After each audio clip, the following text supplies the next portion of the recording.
Hey guys, स्वागत है आप सभी का फिर से हमारे इस न्यू ब्लॉग में। ये ब्लॉग बनाने का थोड़ा भी मूड नहीं है। ऐसा सिचुएशन है हमारी फैमिली का, शायद समझ नहीं आ रहा था।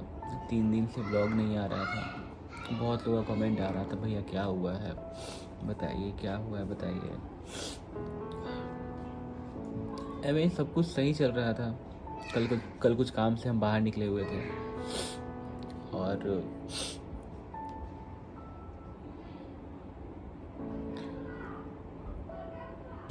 ब्लॉग बनाना भी ज़रूरी था, क्योंकि आपके साथ हम सब कुछ शेयर करते हैं, तो शायद सब कुछ बताना ज़रूरी था। और कैसे कब क्या हुआ नहीं हुआ ना बताओ, समझ नहीं आ रहा। बस ऐसा लग रहा है भगवान हमारी परीक्षा ले रहे हैं, और माता पिता का आशीर्वाद और भगवान की दुआएं, भगवान का आशीर्वाद, सबका आशीर्वाद, आप लोगों का आशीर्वाद था, जो आई होप सब कुछ इतना कुछ होने के बाद भी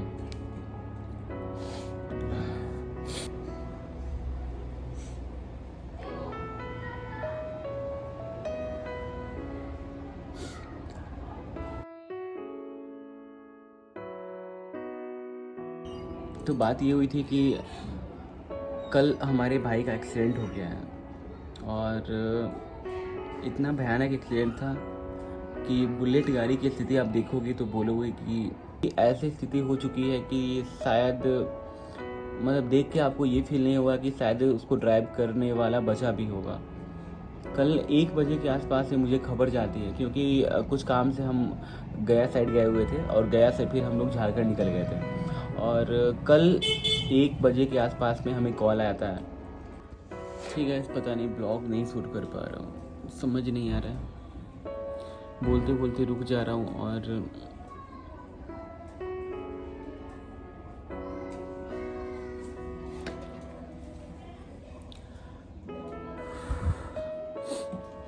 तो कल 1 बजे के आसपास में ही गए, तो कल 1 बजे हमें खबर मिला। वो हमारे एक करीबी हैं जिन्होंने कॉल किया हमें कि एक बुलेट गाड़ी है जिसका एक्सीडेंट हो गया है, और एक्सीडेंट काफ़ी भयानक है। और उन्होंने बोला कि आपके बुलेट का नंबर क्या है मुझे बताओ। तो पता नहीं उस समय क्या हुआ कि मेरे दिमाग से ना मेरी गाड़ी का नंबर याद आ रहा था, और कुछ समझ ही नहीं आ रहा था। इसके बाद मैंने नंबर देखा, तब कुछ समझ नहीं आया। बस मुझे आंसू आ रहे थे, कुछ समझ नहीं आया। मैंने पापा को कॉल किया, पापा एकदम से रो रहे थे। और मैं घर से इतना दूर था ना, मतलब 400-500 किलोमीटर दूर था। फिर मैंने भाई को कॉल किया कि डायरेक्ट उसी को कॉल करता हूँ। और जैसे ही मैंने उसको कॉल किया, वो बस एक ही लफ्ज़ बोलता है, भैया जल्दी आइए, रेफरल में भर्ती हैं। और मुझे इस बात का इतना अफसोस हो गया ना, इतना ज़्यादा, कि मेरा भाई मुझे बुला रहा है, बट मैं इतना दूर हूँ ना कि मैं चाह के भी नहीं आ सकता हूँ। लगभग 400-500 किलोमीटर दूर था मैं, सिर्फ 4-5 घंटे का टाइम लगना ही था नॉर्मली। जो अफसोस मुझे इतना खाया जा रहा था पूरे रास्ते में ना, पूरा रास्ते में जो मेरा हाल था क्या बताऊँ। वहाँ फिर उसको एडमिट किया गया, वहाँ पे टाँके लगे। इसके बाद पूरी फैमिली रो रही थी, सभी लोग वहाँ पहुँच चुके थे। क्या जो सिचुएशन था ना, शायद मैं बोल नहीं सकता हूँ। जो सिचुएशन था शायद आप समझ सकते हो, क्या था नहीं था। पूरी फैमिली रो रही थी, मम्मा रो रही थी, पापा रो रहे थे, सभी पूरी फैमिली, और मैं नहीं था यहाँ पे। बस मुझे यही लग रहा था कि काश मैं वहाँ होता, सबको संभालता। आते आते मुझे लगभग यहाँ पे 7 बज गए, 6-7। और भगवान का शुक्र था, आप लोग का प्यार आशीर्वाद था कि इतना भयानक एक्सीडेंट होने के बाद भी सब कुछ ठीक था। बस स्टिचेज पड़े हैं, कुछ नॉर्मल सी सर्जरी हुई है, सर पे चोट है, लिप्स पे चोट है, और ये अंदर, ये अपर लिप्स पे नोज के पास, एंड ये लिप्स के नीचे। बहुत भयानक था। और वो पीरियड मेरे लिए 6-7 घंटे मैंने कैसे काटे हैं मुझे नहीं पता। घर आने के बाद जब भाई से मिला, तब जाके थोड़ा हिम्मत मिला।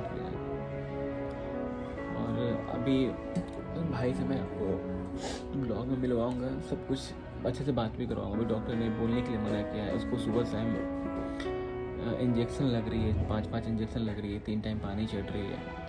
अभी घर पे आ चुका है, अभी तो आई होप सब कुछ अच्छा है, बट सिटी स्कैन वगैरह हुआ है क्योंकि सर में थोड़ा सा इंजरी था, तो सिटी स्कैन का रिपोर्ट लाने के लिए हमें पटना जाना है अभी। और आते हैं तो भाई साहब को मिलाते हैं। फिलहाल 11 बज चुके हैं और अभी तक मैंने कुछ खाया नहीं है और मतलब समझ ही नहीं आ रहा कुछ। फिलहाल हम सोच रहे हैं चलते हैं पटना, सिटी स्कैन का रिपोर्ट लेके आना है, रिपोर्ट वगैरह लेके आते हैं, डॉक्टर से मिलते हैं, डॉक्टर क्या बताते हैं सब। ही गाइस, तो सबसे पहले तो ये बता दूं कि ये जो हादसा हुआ है ना, एक डंपर से हुआ था और डंपर का सडनली ब्रेक लगाने की वजह से गाड़ी कंट्रोल हुआ नहीं और पीछे से काफ़ी ज़्यादा डेंजरस तरीके से गाड़ी लग गई थी। सबसे ज़्यादा गुस्सा इस बात का आता है ना कि लोग वहाँ तमाशा देख रहे थे, कोई भी लोग मेरे भाई को एडमिट करने के लिए नहीं जा रहे थे क्योंकि उनको ब्लड लग जाती। और शायद हम नहीं बोलते कभी कि कभी किसी की फैमिली के पे कभी ऐसा पड़े, बट मैं सभी लोगों से यही रिक्वेस्ट करूँगा कि प्लीज़ आप रास्ते में कहीं भी किसी भी पर्सन का एक्सीडेंट देखो ना, रुक के उनकी हेल्प ज़रूर कर दिया करो। हो सकता है आपका वो 10 मिनट का टाइम, आधे घंटे का टाइम उनकी लाइफ को बचा ले। तो फ़िलहाल जो भी मेजर ट्रीटमेंट होता ना उसके लिए हमें पटना निकलना पड़ा और अभी तक हम आए नहीं थे। और जो भी रेफरल सरकारी हॉस्पिटल है वहाँ पे ट्रीटमेंट हो गया था। इसके बाद भाई को पटना लेके जाना पड़ा। वहाँ पे डॉक्टर अंबर जी हैं और उनकी हॉस्पिटल में लेके हम लोग गए थे। वहाँ पे वो पारस के डॉक्टर हैं पटना, और वहाँ पे भाई का लगभग 2-2.5 घंटे तक ट्रीटमेंट चला। कुछ सर्जरी मतलब स्टिचिंग वगैरह हुई, बहुत ज़्यादा कट थी। बस क्या बताऊँ आपको जो हुआ। और आप लोग का बस एक बोलते हैं ना कि मम्मी उस टाइम पूजा कर रही थी, लगभग 1 बजे के आसपास में ये घटना हुई थी और उस टाइम मम्मी मंदिर में बैठ के भोले बाबा को जल चढ़ा रही थी। तो भोले बाबा का आशीर्वाद और आप लोगों का प्यार और तमाम जितने भी बड़े बुजुर्ग हैं ना, उन लोगों का आशीर्वाद की वजह से आज हमारा भाई हमारे आंखों के सामने है। और फिलहाल ट्रीटमेंट चल रहा था अभी, और बस सब कुछ सही हो जाए।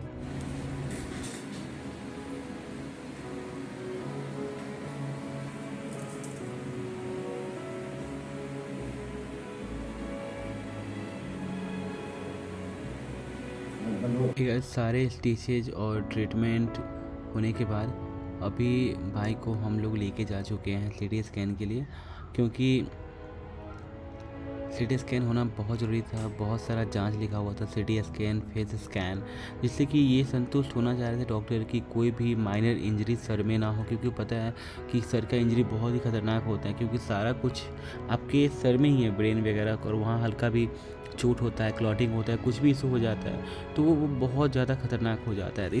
हे एवरीवन, सारे ट्रीटमेंट होने के बाद भाई को हम घर लेके आ चुके थे।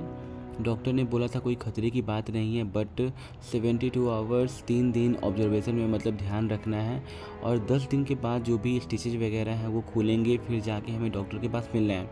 हमने बोला भी डॉक्टर साहब को कि अगर ऐसा कुछ ज़रूरी है तो हम लोग भाई को यहीं एडमिट कर देते हैं और यहीं पे सारा ट्रीटमेंट हो जाएगा। उन्होंने बोला कि कोई दिक्कत नहीं है, उन्हें पता था कि हम लोग मेडिकल फील्ड से जुड़े हुए हैं और यहाँ पे हमारे यहाँ जो भी कंपाउंडर है वो सभी लोग अवेलेबल हैं, जिससे कि भाई का नियमित ड्रेसिंग और स्टिचेज पे जो भी साफ़ सफाई है, पानी चढ़ना है, इंजेक्शन लगने हैं, जो भी ऑइंटमेंट लगने हैं, जो भी ट्रीटमेंट है वो घर से हमारा पॉसिबल हो सकता था। तो डॉक्टर साहब ने सजेस्ट किया कि आप घर लेके जा सकते हो, वहाँ पे आपको अच्छे से सब कुछ केयर हो जाएगा। जैसे ही हम घर पहुँचे, पूरी फैमिली मेम्बर सभी लोग इकट्ठे हो गए भाई को देखने के लिए, और बस सब लोग के आंखों में आंसू ही था, क्योंकि ये हादसा मतलब ऐसा था कि सब लोग उम्मीद खो चुके थे गाड़ी का हाल देखने के बाद। भाई का जो फर्स्ट टाइम में जिसने भी उनका भाई का हाल देखा, सबको यही लग रहा था कि शायद अब बहुत बड़ी अनहोनी हो गई हमारी फैमिली के साथ। बट भोले बाबा की कृपा थी, माता रानी का आशीर्वाद था, उन्होंने बुरी नज़र से हमारी फैमिली की रक्षा की, एक बहुत बड़े ग्रह से हमारी फैमिली का रक्षा किया, टाल दिया। बस लास्टली ब्लॉग कुछ भी मैंने शूट नहीं किया है, बस हिम्मत नहीं कर रहा था कि कुछ शूट करूँ, कुछ बताऊँ आपको। जब नॉर्मली हुआ हूँ ना, हिम्मत आया है, तब जाके आप लोगों के बीच इस बात को मैंने रखा है। वैसे अब सब कुछ अच्छा है, सब कुछ सही हो जाएगा। बस इसी बात का मुझे एक अफ़सोस रह गया कि शायद मैं वहाँ पे होता तो और जल्दी भाई को मैं हॉस्पिटल लेके जाता। बस लास्टली आप लोगों को बाय करते हैं, मिलते हैं फिर से कल नेक्स्ट ब्लॉग में। भाई का लेके आना है हमें सिटी स्कैन रिपोर्ट वगैरह पटना जाके।